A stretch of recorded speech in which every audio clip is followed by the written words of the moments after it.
Good morning, everybody. It is Thursday, March 16th. This is a meeting of the Curriculum Subcommittee of the Darien Board of Education. Our next meeting is scheduled for April 6th at 8:30 a.m.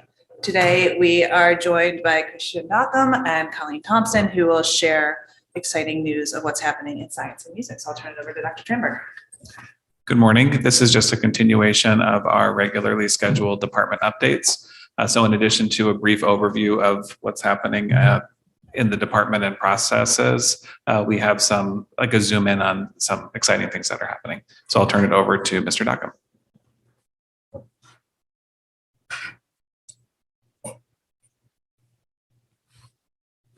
Great. Good morning. I know it's an early morning after a meeting last night, so I'm just going to jump right in and start our 6 through 12 department update for the 2022-2023 school year. So last June, I was here and gave an update that included a substantial program overview, a review of the next generation science standards, and an update on curriculum alignment to these standards. Today, I'd like to start with a quick review of the NGSS standards, but we'll focus primarily on the development of our departmental transfer goals, highlight past and future curricular work, and the focus of our professional development throughout the year. Much of our work, both on the curriculum side and instructionally, is rooted in the next generation science standards. The NGSS framework is based on 3 components of science learning, all of which are critical in linking content to practice. The NGSS focuses on developing the habits of mind and skills that scientists and engineers use in day-to-day life. As expectations shift for students, teachers are no longer considered the ones with all the answers, and instead they guide students to draw conclusions based on evidence and reasoning.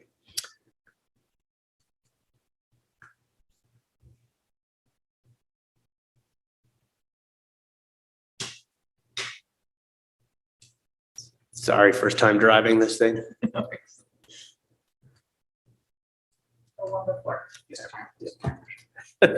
So the foundations of the NGSS are the 3 dimensions that are intertwined into each of the performance expectations or standards. These dimensions are the science and engineering practices, the disciplinary core ideas, and the cross-cutting concepts. The science and engineer practices describe behaviors that scientists engage in as they investigate, build models and theories about the natural world, and the key set of engineering practices that engineers use to understand what's happening in the real world. The disciplinary core ideas are the key science content that will be used to focus K-12 science curriculum, instruction, and assessments. To be considered core content, the core idea must have broad importance across multiple sciences or engineering disciplines, or be a key organizing concept in a single discipline. It must provide a foundation for understanding more complex ideas, be relevant to both students and society, and be teachable over multiple grades and at increasing levels of complexity. The 7 cross-cutting concepts are applications across all science areas under the science umbrella. As such, one can think of these concepts as a way of linking the core ideas in the science and engineering practices.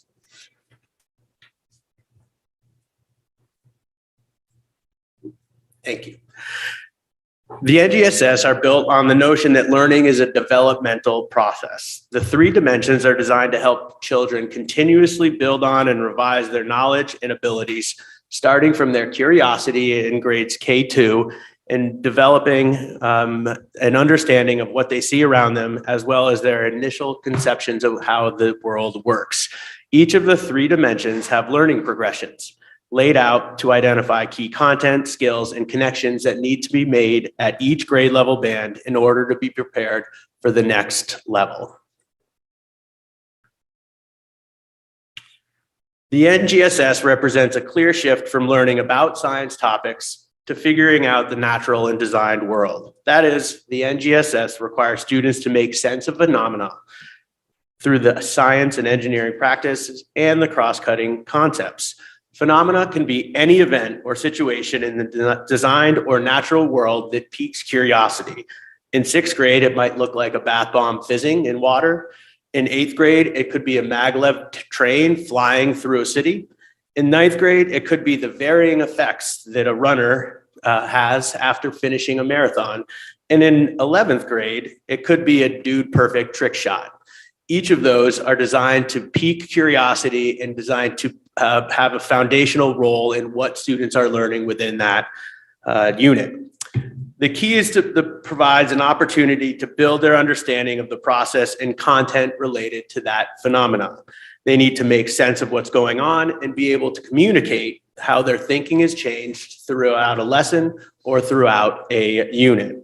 The science and engineering practices are aligned directly to this instructional model as presented.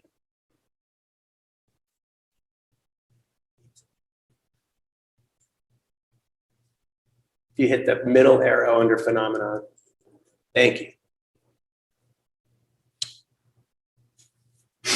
Last spring, our 6 through 12 department began the process of developing transfer goals that are now a guiding document as we continue to develop curriculum and focus on teaching and learning.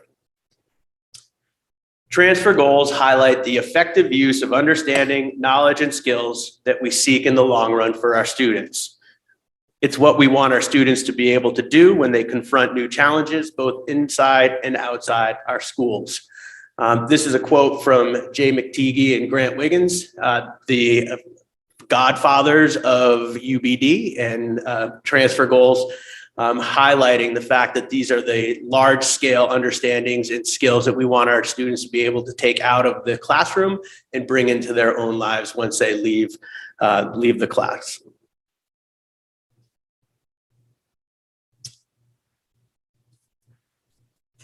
In developing our transfer goals, I wanted to make sure that each of our teachers had a voice and was given the opportunity to participate. The map that is on the slide gives a visual of the road that our department took as a whole to develop our transfer goals. We really started with reflection, reflecting on our past experiences in our own science classes, reflecting on what we wanted our students to experience as we teach, and what we want our students to remember from our classes 10 years or 25 years down the road. Once we had that initial reflection, we watched Simon Sinek's Start with the Why TED Talk, which focuses on finding a purpose and finding a reason for what you do in life. After watching, teachers made an additional reflection and had discussions focused on what excites them in their current position. What drives you to work with your students? What are you trying to achieve ultimately as a professional? These discussions led to teachers developing their own whys, really focusing individually on why they're doing what they're doing in their classes. In a subsequent meeting, we use those reflections and individual whys to identify outcomes that they hope their students would take with them when they left their classrooms. These hopes were recorded, analyzed, and we looked for patterns and themes that emerged from our teachers' hopes. Those themes were synthesized, thank you, and utilized as the basis for our transfer goals. The themes that emerged are reflected in our 6 through 12 transfer goals. These 7 goals represent the key skills, habits of mind, and expectations that we have for our students as they end their time with us and move on from DHS. We have begun the process to integrate these into our curricular units and being more explicit in our planning, both at the lesson level and to provide, and unit level, and to provide opportunities for our students to engage in tasks that to support their growth in these transfer goals.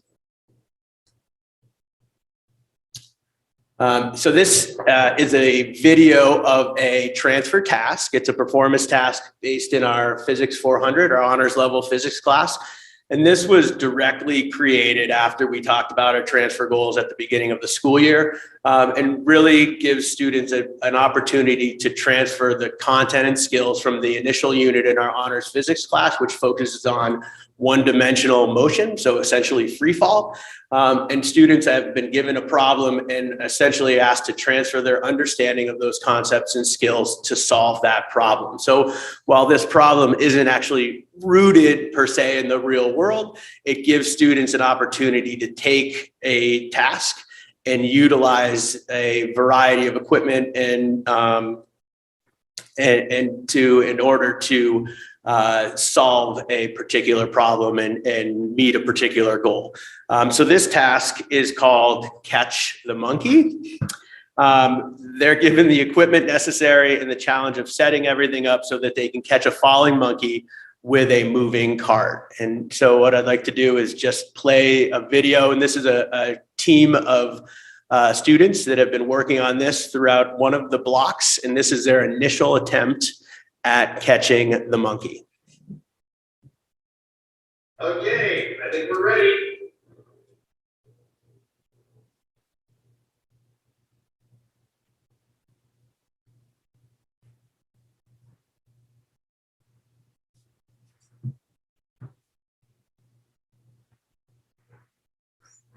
First go. First go.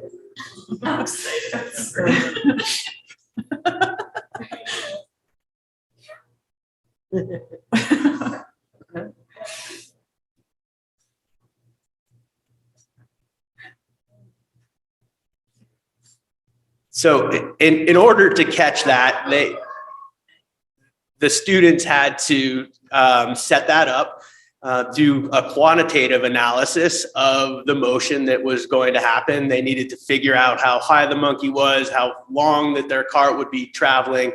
All of this had to happen before they were given the opportunity to actually try and catch the monkey. So not all groups get it on the first time. And the key to this piece is being able to take what they've learned from that first attempt and then transfer it into an iteration and go back to the drawing board, highlight what they know, highlight what they don't know after the first attempt, and then integrate that into a new set of calculations so that they get an opportunity to do it again. And ultimately, all groups end up catching the monkey. It just may take 2 or 3 iterations and going back to the drawing board and then putting in their new information into that initial model that they've created. Okay, I think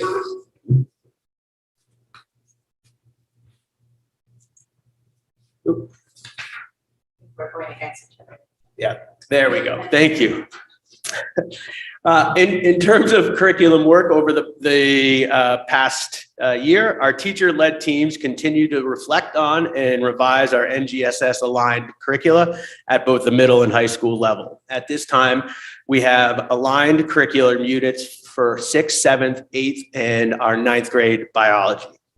At the high school, there's been a continued study of the impact of our NGSS curricular shifts on the courses in 10th, 11th, and 12th grade. Through a collaboration of teacher-led teams, the sequence of our science classes to best support student sense-making and learning was discussed and ultimately decided that our current progression of courses is most appropriate for both our students and our community expectations. Our curricular work continues at each level and includes the unpacking of our performance expectations, creating of essential questions, and storylines based on real-life phenomena that can be used in our classes. The development of learning sequences based on those priority standards, storylines, and essential questions is our ultimate goal at each level. During the summer of 2022, we had 4 trained curricular teams working in the EduPlanet platform. We were able to shift a total of 8 or 9 units into EduPlanet 21. These shifts have allowed for a greater sharing of resources among teachers at the middle school and high school level and have created a more consistent and aligned experiences for the grade levels that have done this work. Our curricular work in the future will focus on increasing the capacity of our teachers to work within the EduPlanet platform. In addition, we'll focus on shifting our chemistry and physics curriculum to better align with the NGSS high school performance expectations in those content areas, and to continue to identify the instructional strategies that will best support student learning at each of our levels.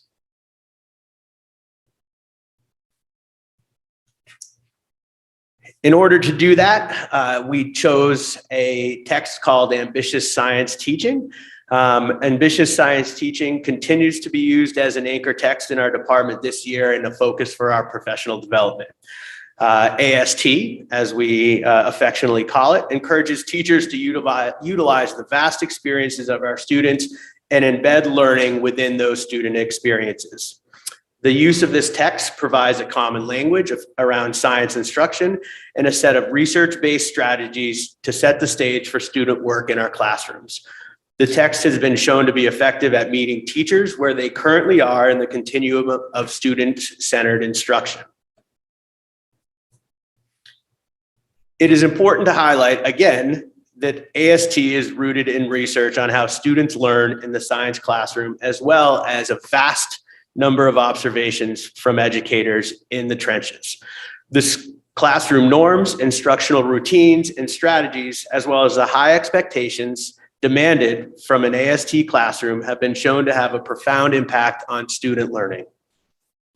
Melissa Bratton is one of the co-authors and certainly highlights the strategies and expectations within Ambitious Science Teaching. The Ambitious Science Teaching provides a set of 4 core practices that work together to support 3-dimensional instruction and learning in the science classroom. These practices can be utilized in varying degrees of complexity throughout every unit of study and align with our student-centered instructional model as presented earlier. The first, planning for engagement with important science ideas, is rooted in the design of coherent and challenging units of instruction. The second, eliciting student ideas, highlights peer-to-peer discourse and the development of models for learning as strategies to integrate pre-existing ideas into instruction.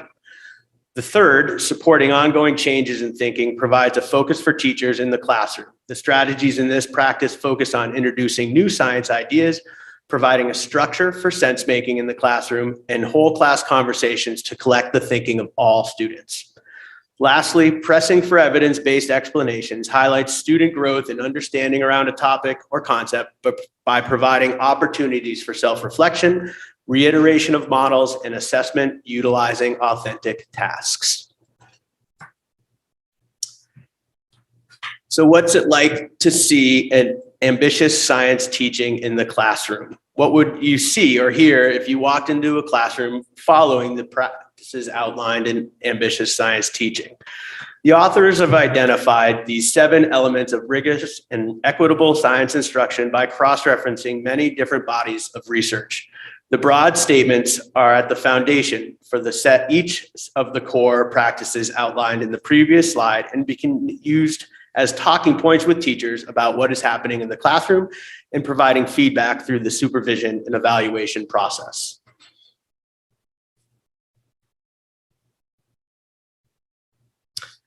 Equity is a top priority in the world of education and certainly in science education. It plays a central role in the core practices of Ambitious Science Teaching.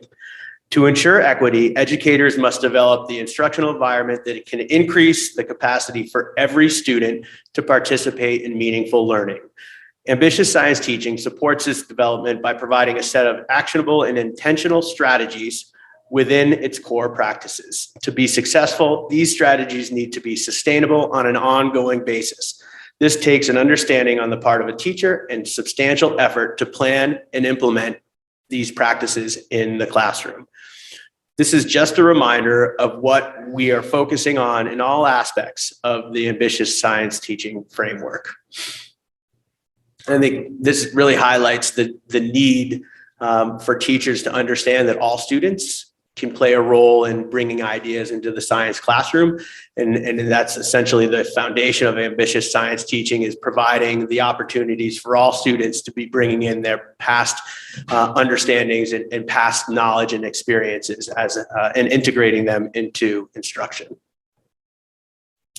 So this professional learning has been happening both in our department meetings and on our professional learning days.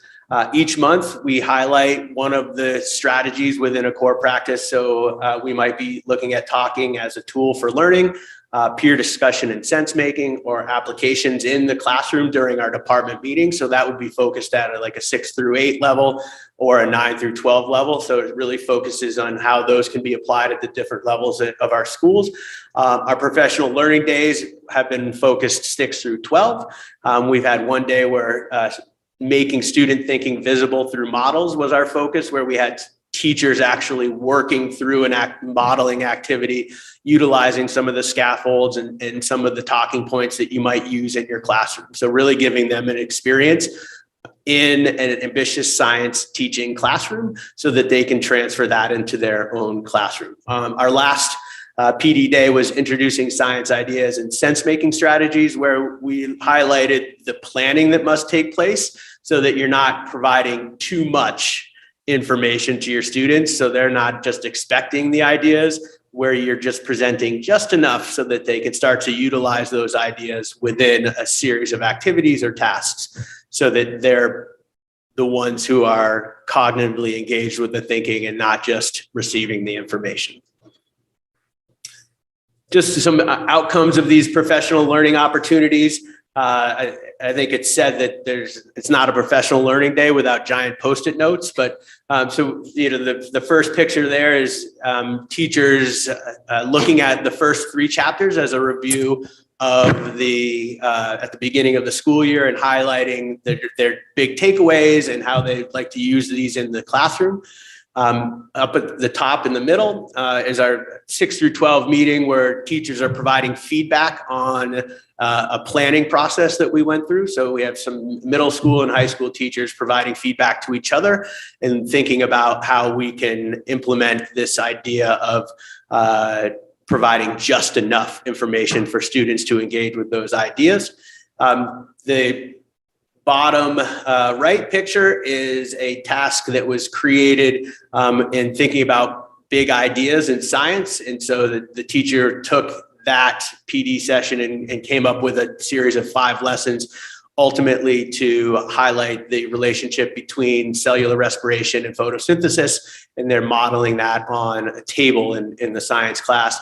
And then the last picture is a modeling activity that was developed after our modeling for learning PD, where a teacher used some of the scaffolds within that PD to set up a situation where students were first modeling their understanding, doing an activity, and then coming back with phloem, which is this material that students can work with and manipulate to create a model of their new understanding of that particular concept.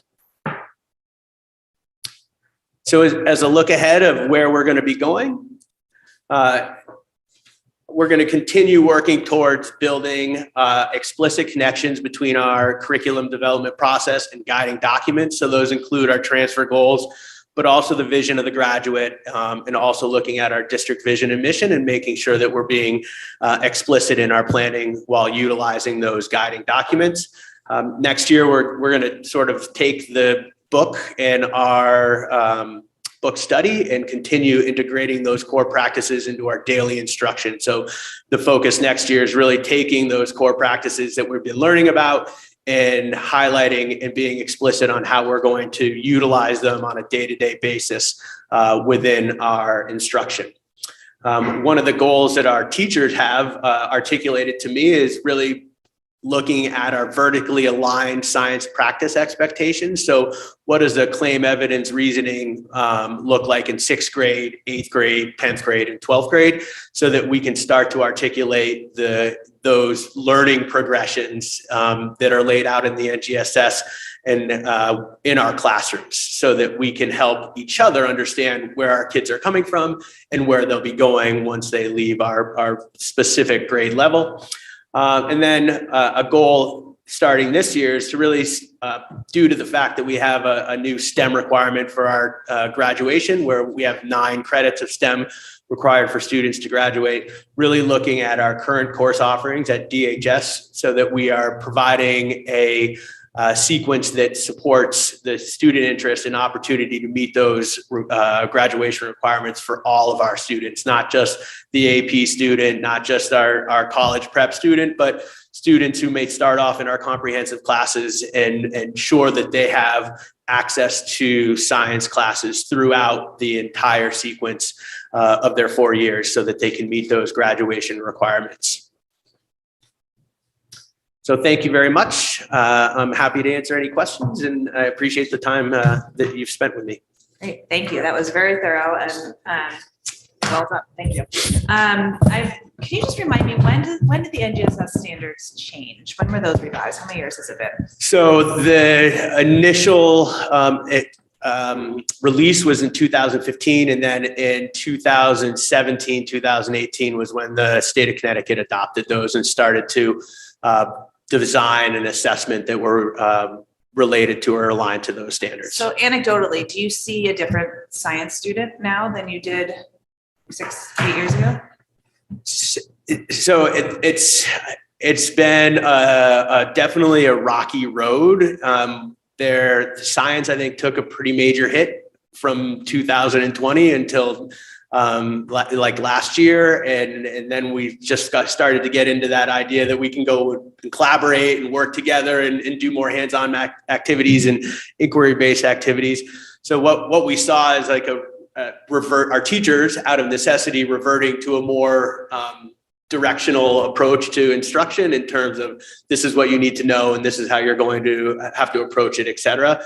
So it's almost been a reset over the past year to get ourselves back to the point where we can start implementing the strategies that are related and aligned with the next generation science standards. And that was one of the impetus for choosing this text as an anchor text for the department is to get ourselves back on track and to provide ourselves with a framework that we could utilize as a department to move towards those goals set out by the next generation science standards. So what we see is a much more vibrant classes where our curriculum has been shifted because a lot of the work that students are doing are engaging in talk with each other, are looking at how their ideas relate to each other and can be impacted by what their peers are thinking. So I think ultimately that science student and what we see in that science student is going to change. It's just taking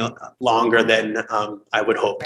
And how did you find AST? Is it something that where did that come from? So to be honest, I had seen it a couple of times, and then I helped out a colleague from another district with a project that he was working on, and it was given to me just prior to the pandemic. It said like, here, this is really helpful in terms of talking with teachers about NGSS related instructional strategies. And so it was sort of in the back of my mind, like, oh, I'd love to use this with the department. And once we came out of the pandemic and I saw some of the regressions in our classroom that took place, I thought it was a perfect way to sort of segue back into thinking about student-centered instruction in our classrooms. Thank you. Other questions? Yeah. Thank you. Is the AST, is that just self-driven, or do you have PD that comes in for that, or is that your group working to? It's a book study that we're engaging in. And so the PD that is found or that I've done around that is all self-driven. So I'm working with teachers to figure out exactly what parts of it are most interesting at this point and how we can utilize the core practices to increase engagement in our classrooms. Great. Yeah. There's one. My question is just about how do the science standards align with AP, or are they different? Do you have trouble with the AP classes, making sure we're meeting those? So the College Board has made a concerted effort in their revisions of AP, at least science classes, to include the science and engineering practices as part of their curriculum. So many of the AP classes have had curriculum revisions to include more practice-based activities and practice-based requirements as part of that.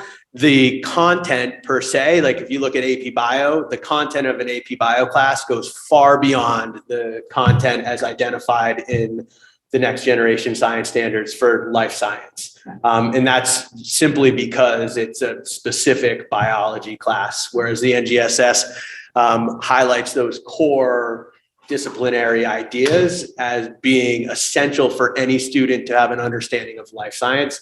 The content in an AP Bio or AP Chem just is far beyond those core ideas. Yeah. Okay, thank you. Thank you.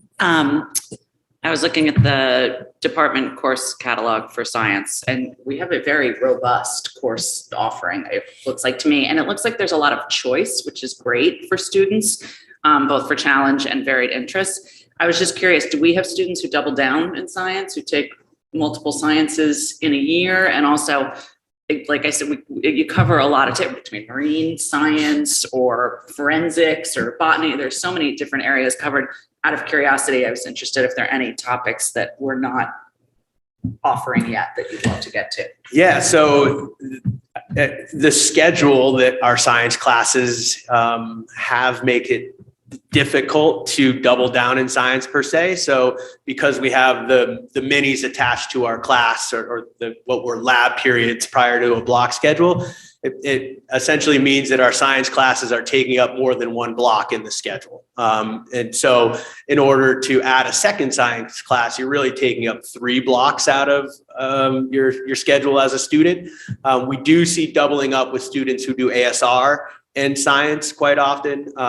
And so that would be probably the greatest area of doubling up is doing our ASR elective as well as science classes. But we do see students that will take honors physics and AP Chem AP Chem as their elective class. So it does happen. It just the schedule makes it a little bit harder to make it work. In terms of our course offerings, if looking across our DERG, I would say we're sort of in the middle in terms of the number of course offerings we have. I know, like, if you look at Westport, they've got everything from like biomed to human anatomy and physiology. They have a larger variety of like earth and space science electives that are available. So we like the sort of medical field and earth and space science would be where I would highlight sort of a possible need moving forward in terms of giving our students a wider variety of choice and trying to meet their needs and interests. Are those things that could be semester classes, or would they all have to be year long? No, they're primarily semester electives, and that's where we would see the widest variety of course offerings at any high school is in the semester electives for sciences. I have a question about, and maybe I know you're K-12, so maybe this is both of you answering. The K-5 science is only twice a week, right? And it alternates with social studies. So my question is the transition from 5 to 6. How large a leap is that? And if you had your druthers, would there be more science at the elementary school? And, just trying to think about, are our elementary students prepared for the rigorous science curriculum that we offer? There's a lot to do with K-5 science still. One of the limitations we have is we don't have labs in our elementary schools, and we're not positioned to have labs anytime soon. So the experiences students get to have need to be more hands-on than they currently are. And that's what I think there was a slide in the appendix of we need more hands-on for science, because when you go from twice a week for a limited number of minutes to every single day, that's a big jump. But our students are the academic part of science, they do pretty well because the way students are assessed in science is not very much content, but it's a lot of application, comprehension, and you have to be a good reader to do well on NGSS. That's the link. And I just would add that our 6th grade science team has done a wonderful job at integrating those 5th graders coming into 6th grade and really setting the foundation at the beginning of the year as to what it means to be a scientist and how scientists act in a science lab and what the practices that they're going to experience in their science class. And so they spend a lot of the entire first quarter is setting the stage for the work that they're going to be doing the rest of the year and the rest of their middle school career and on to high school. And they, within that first unit of the year, they really set up a lot of structured opportunities for students to engage in those science and engineering practices so that as they move through sixth grade, they become more familiar and comfortable with those as they get to some more complex topics like property and structure of matter and heat transfer, the unit that they're in right now. So it's amazing to see a sixth grade science classroom in September and the craziness that's going on as they're like doing their first investigation to what we're seeing now, where sixth grade teachers are leading a design challenge to see which group can create a cup that limits the amount of heat transfer most efficiently and most effectively. So the progression in learning curve for our sixth graders is steep, but they've been rising to the challenge, certainly. If I can hop back to the question before, 2 budget cycles ago, I don't think it made it to the board budget. The elementary principals did ask for science as an elective at the elementary level. So I wouldn't be surprised if we revisit that as well. That would be similar. I'm not sure how familiar you are with Westport, but they have science specialists as part of that regular rotation. It just seems, with the added focus on STEM now that, the earlier we could start, the better it would be. But I know there's limitations on a lot of things, so we can't have it all. Yeah, I think the preliminary discussion was about a science coach, or otherwise it wasn't the actual courses themselves. Okay, other science questions? We good? Okay. Thank I you, don't know Christian, how for your much time. more Thank you very much. Thank you very much for that scientific. Thank you. Thank you very much. Thank you. Talking about something else that competes for elementary time and Yes, all that. We're going to go out back afterwards. Well, good morning. Thank you for having me. So I'm Colleen Thompson, the K-12 Director of Music, and I'm going to give you an overview of the music curriculum. It's hard to choose priorities in presentations like this because we offer such a breadth of different instruments and choral opportunities for our students. But I wanted to start with, I don't know if I know how to use that. Yes. I just wanted to start with just an overview of our music scheduling and sequence. And not everything fits on the slide, but I started with just what are our typical classes for everyone. So our elementary K-5 general music, and now I'm actually looking at a mistake on my slide. It's 2 45-minute classes every 6 days. Sorry about that. And that's for all students K-5. We then have the opportunity for students to elect to start playing a string instrument in 3rd grade or to start playing a wind or percussion instrument in 4th grade. We also have the opportunity for students to start with choral singing in 4th grade, and those classes and ensembles meet before or after the school day. And then for instrumentalists, they have 1 pull-out lesson per week to help them learn their instrument. And that leads them into being able to choose band or orchestra in the middle school. So then when we get to middle school, students have an opportunity to choose to be in band, chorus, music explorations, or orchestra. And they have 2 41-minute classes per week. In addition to this, some students in band or orchestra have a pull-out lesson as well to help them stay competent on their instrument. Since all of our band and orchestra classes are mixed instruments, so they have all 4 or all 6 to 10 instruments in one section. This helps them get the targeted instruction they need. And then when they get to high school, we have full year electives for students who want to continue their band, chorus, or orchestra study. We also have semester electives in music theory, music technology 1 and 2, and we have a new class coming next year called Guitar Ensemble, which I have a slide to talk to you about. We also offer an AP class, which is AP Music Theory, and that's a full year class. And like Mr. Dockham was saying, our STEM requirement, we do offer a STEM credit for students in Music Tech 1 and Music Tech 2. So that's a way for students to earn their STEM credit through the study of music. So last year, when I did this presentation, I talked about a pretty big revision that we did in our K1 general music curriculum. So we started with a new curriculum called First Steps in Music. Last year, we were piloting the curriculum, and this year it's been fully implemented. So in our K1 general music classes, the First Steps in Music is an early childhood music curriculum focusing on child-centered music activities. So we teach students to become tuneful, the ability to sing in tune, have tunes in their head, and really just interact musically.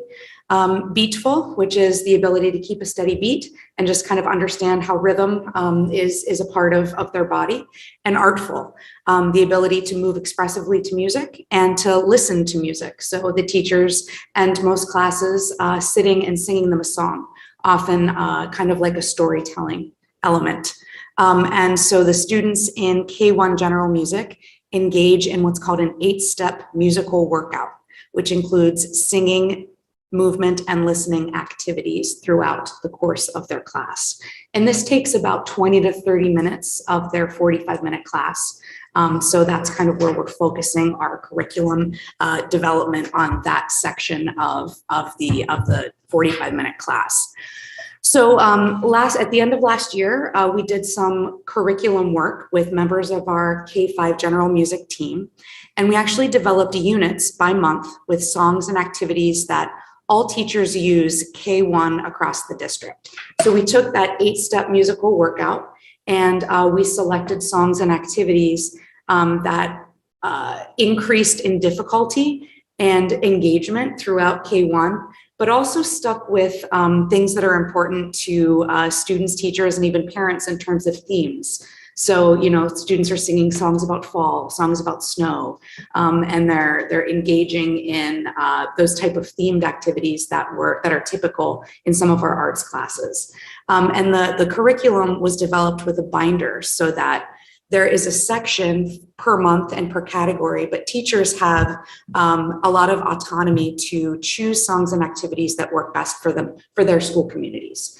It also allows us to remove songs or add songs that we find might be more helpful or that we find at conferences. We did an audit of the binder that we created to make sure that it included enough songs from other cultures, songs in different languages, songs with different modes and moods. So what's great about having this binder is that it creates some guaranteed experiences for all students across K1. And then those songs and music activities can come back in the later years. So for example, when the students get into 4th grade band, the band teachers know that in 1st grade, all students should have learned Closet Key. And then they can apply Closet Key to their instrument. And it just creates a more seamless transition for students. Another thing that we added is we added the assessment document, and that has always been part of our practice, but now we have it more embedded into our curriculum. So it allows us to do data collection in real time in K1. So you're probably used to thinking of students sitting around in a circle on the floor doing their music activities. So as a teacher is going around the circle and inviting students to practice their singing, they can have this rubric right on their seating chart, and they can be circling whether a student is doing something consistently, competently, or if their skills are emerging. And we use the word emerging because we never say that a student can't do something in K1 musically. It's just that maybe they're not quite ready. You know, there are students of all ability levels who, you know, you may be singing to them for a year and a half and you're not getting a response. And then all of a sudden at the end of year 2, through this workout, you're finally getting that response. And then they're becoming competent and consistently competent. And this helps us assess readiness for traditional notation. So when students are this young, it's not as helpful for them to see the music written out in notation. It's more helpful for them to internalize it. So once most of the class is consistently competent or competent in these skills or in some of these skills, then we know that we're ready to move them to seeing traditional notation or following along or reading traditional notation. This type of rubric also allows teachers to discuss in PLC and share strategies if they're noticing that, for example, more of their students are competent with Arioso, which is a student, and pardon me, I'm going to sing a little, but a teacher might say, "What are you wearing today?" And the student might say, "I'm wearing a blue jacket." And another student might say, "Red shoes." Can you sing it? Red shoes, right? And they're able to discuss how many of their students are able to use those tuneful responses. And it just allows them to have those discussions based on data. And it's hard to talk about data for music because that's not really what music teaching is about, but there are valuable ways to collect data that are still musical and child-friendly in the classroom. This will then lead into what's called conversational solfege, which is the next step for this type of music learning. So the students then, after they learn their songs, they then learn how to conversationally add the notes and the syllables to their songs. So instead of singing, "I have lost my closet key," they might sing do do mi, or ti ti ti ti ti ti ti ti ta, and that allows us to then move them into notation so that they're competent and they can choose to continue musicking however they want to in their older grades. So something that is also a little bit of a change in the way that we're our philosophy behind performances for young students in elementary school is an informance versus a performance. So what is an informance? An informance is a way for students to share their musical growth over the course of a school year through less formal demonstrations of authentic music learning.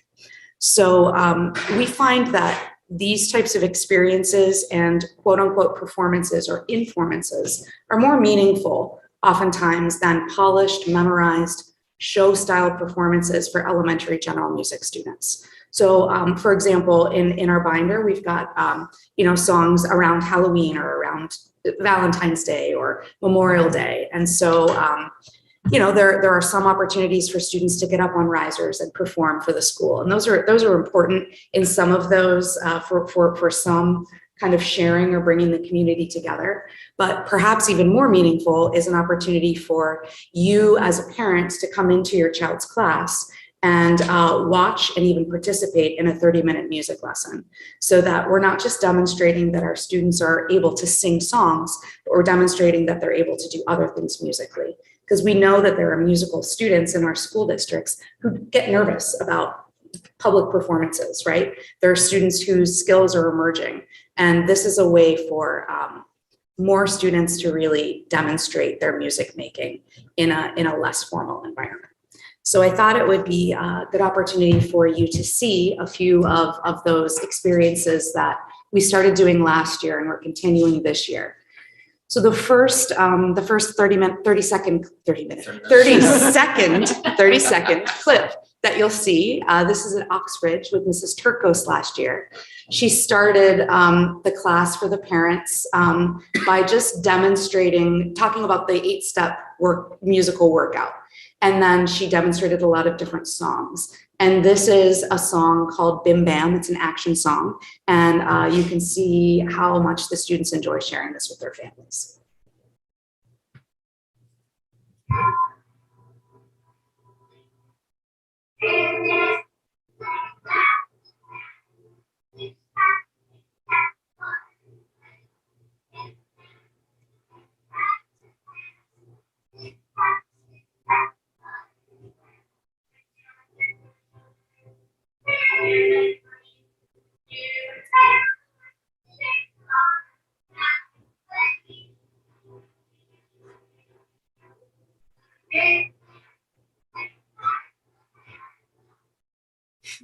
So you can see that students are, they're singing pretty well, and we follow the practice, sing for the students, not with the students. So the students are able to sing independently without a teacher leading and just with a light accompaniment. So they're really demonstrating their enjoyment and their ability to sing in tune. They had an opportunity to choose which of their songs they want to sing for their parents. It becomes a rapport building and part of their charter as well, sharing songs and activities that they really enjoy. So the next thing I'm going to show you, this is a third grade at Tokenique, and they are practicing their bucket drumming. So they're actually using paint buckets upside down, and Mrs. Douglas had parents actually volunteer to hold up some notation for the students, and then she's calling out live the different sections that she wants the students to play as their parents are holding their notation. So you can see what that looks like.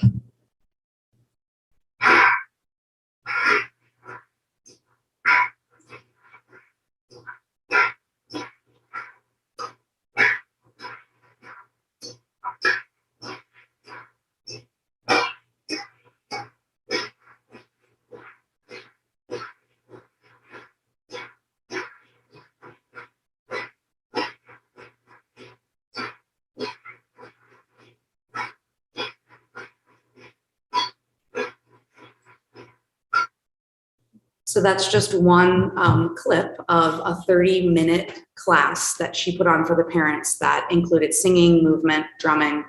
And then the next two clips, this is Mr. Allen at Oxridge doing a 5th grade share.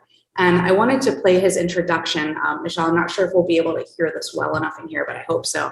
This is just him explaining what this experience means to him in terms of being able to share this type of learning with the parents.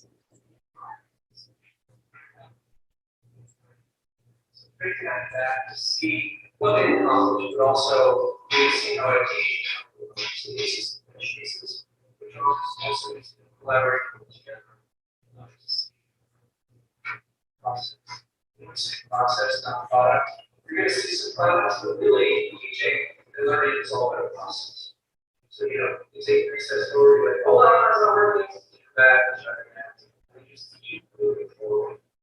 So, and the way he described that, that's one of the reasons that we as a music department have moved toward these types of shares, because it really is about the process, not so much about the product. So it allows parents in the community to really see what goes into, music's not just about talent, it's about effort and practice and teamwork. So here's a little bit of their product called Marimba Jam. This might be loud, Michelle. Just an FYI. There we go, yep. So this is that same class.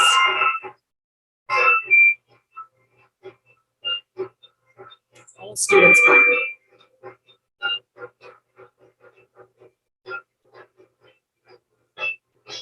Parent shaking the instrument in the back.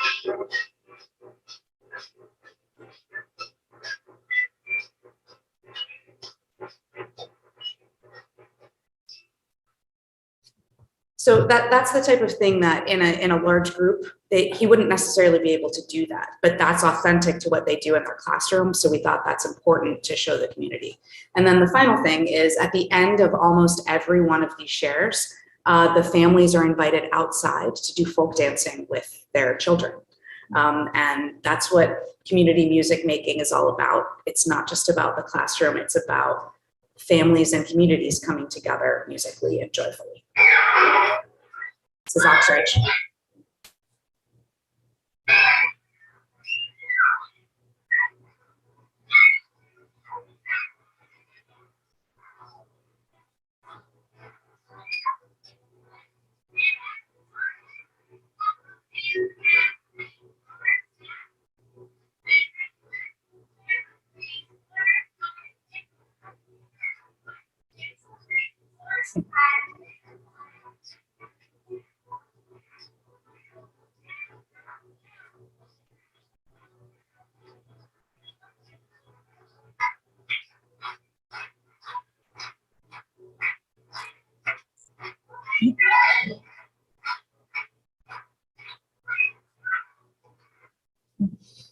So just such a happy, joyful experience. And we even had some parents come up to us and say, you know, I want to do this at my next backyard barbecue. Can we have can we have the recording? And we said, absolutely. So that's kind of the elementary portion, and that's the biggest. That's really our biggest, I would say, change in the department. But our next thing I wanted to highlight was just our change at the middle school music explorations level. Last year, I presented on our new sequence in music explorations. Previously, we had students it was based, 6th grade was they were learning piano, 7th grade they were learning guitar, and in 8th grade they were interacting with music technology. We've revised the sequence so that students are interacting with all of these things every year, and it spirals so that they increase competency every year, but it also allows students to move in and out of the program. So for example, if they chose to take music explorations in 6th grade, but they want to re-pick up their instrument band or orchestra, or they want to join chorus, they can do that. Vice versa, they can move into 7th or 8th grade music explorations. So we have 4 main units, which are music composition, and that's them, composing music using a program called Noteflight. Music production, which is them arranging music using a program called Soundtrap. And then they do have a quarter where they're learning piano keyboarding skills, and a quarter where they're learning guitar skills. And then interspersed throughout, there are 2 mini units. One is a music listening journal, where the teachers engage them in some listening, and they use musical language and objectivity to describe the music. So they can't just say, I like this or I hate this. They have to talk about what they heard and how that influences their music listening. Because we understand that, the vast majority of students will continue being music consumers in their life, not necessarily music performers. So we want them to have an educated understanding of, why we choose to engage or listen to certain types of music. And then we also engage them in music history. So they're learning about composers throughout history and also performers. So we've completed those units and we're now implementing them. We entered the 6th grade units into EduPlanet. We did 1 pilot unit, and that's in EduPlanet, and it's just like Mr. Gotham said, it's aligned with our music standards. We also have music long-term transfer goals, which I didn't choose to share in this presentation, but I can in the future. And we're entering those into EduPlanet, and we plan to enter the 7th and 8th grade units this summer. So what that means is that we now have a guaranteed and viable curriculum that any teacher who moves into the program can deliver with excellence. It's very difficult for music teachers who are certified K-12 in all instruments to have the same level of expertise in all areas of music. So this allows us to, again, give those guaranteed experiences to students, but also have a well-developed curriculum so that as teachers may enter the program, or we have more sections. And sometimes we need to have additional teachers from the department teaching this class. It just allows us to do so with fidelity. And then I'd like to present on our new class that we're offering next year at the high school. We presented to the board and it was approved to offer a guitar ensemble. This is a 1-semester class open to 9th through 12th grade students. It's differentiated so that it can accommodate beginners through advanced players. So what that would mean is there might be a piece of music where there's a group of students playing 2 chords, and there might be a group of students playing a simple melody and another student taking a solo. And those students are all able to learn at their pace. This can engage students, very intellectually diverse students. We have some adaptive equipment that we can use for students who might need that adaptation, and we plan to utilize that. So we engaged in professional development as a full music department in February. And we hired Shane Peters, who is the orchestra director in Ridgefield. He's also a guitar instructor at WCSU, and he is a professional guitar player himself. So we engaged in some guitar work as a full music staff. And what was great about that is we participated as the learners in that professional development so that everyone in our department, including me, had a guitar to play. And we got to experience what it's like as a student to be learning a new instrument. So it was just really eye-opening for a lot of us who, I found it was especially interesting to see our strings experts, our violin players who interact on instruments with 4 strings, now have to learn how to play a new instrument with 6 strings. And, there was a lot of, wait, go back, what do we do? How do we, and he also modeled the differentiation that we should be doing is in a class like this, so that there were players among us who were, myself not included, who had some decent guitar skills. And so they were, moving ahead while the rest of us were playing some more simplified chords. So then after he interacted with the full group, he interacted with a small group of teachers who are going to be tasked with working on the new guitar curriculum.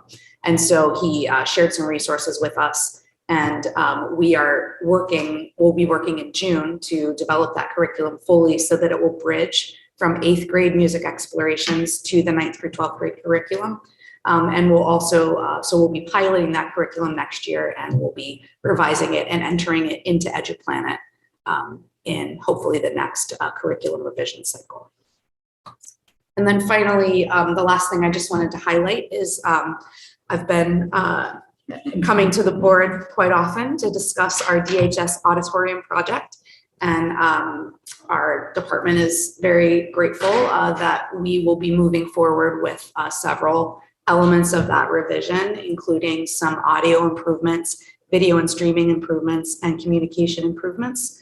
We're also speaking with the Darien Foundation about possibly partnering with us in the future, potentially helping us improve our projection. So you can see that back wall in the auditorium is, we could certainly have a video wall back there, and we could be utilizing some projection and perhaps virtual sets in that space. So we're certainly looking forward to seeing how that project moves forward, and also using the new technology to infuse into our music curriculum, particularly the music tech 1 and 2, partnering with other departments, the science department, the engineering department, the business department on utilizing the new technologies in the auditorium. And we'll be doing the walkthrough of the board facilities walkthrough this weekend, and we'll highlight what some of those improvements will look like. And it's also fortuitous that Newsies will be totally in production. It will be literally the day of a Newsies production of that walkthrough. So we'll be able to see what the set looks like, and just how this performance stage is transformed into a musical theater set a few times a year. So that's the overview, and I'd be happy to take any questions. Thank you, Colleen. This is great. I have to say, I'm really excited about the change at the elementary level. I think having parents come see what actually happens in a music classroom is excellent, because sometimes those formal shares do not highlight the best of each student. It's not easy for everybody. So I think that's really important. And I love seeing the smiles of the families as they're out dancing. So thank you. That's a nice change. Other questions? Julie. Thank you. It's great to hear how thoughtful and considered all of this is. So thank you so much. Couple questions. Are you moving on to 2nd and 3rd grade curriculum now, or? We are, Okay. yes. Just and we do have, we do have a curriculum that is in pretty good shape in terms of, we do have a scope and sequence of music learning at each level. But the next step would be to really bridge how the K1 curriculum moves on to the written notation. And so there will certainly be some revisions as we move forward. Great. The assessment doc that you were showing us, that's just a working tool that doesn't go home to parents as part of an assessment report, It right? doesn't, no. But teachers use that, use the data on progress reports, and as we work on revising progress reporting at the elementary level, we'll have that document as a way to inform any revisions we do for the progress reporting. Any other questions? I had a couple, Oh, sorry, yeah. quick ones. Sure. How does enrollment look for the guitar class? Good. So we have one full section enrolled for sure, and we may need to break it into 2 sections, which we should be able to do. That's awesome. And you don't have to have taken music exploration as a prereq. You right? don't, no, absolutely not.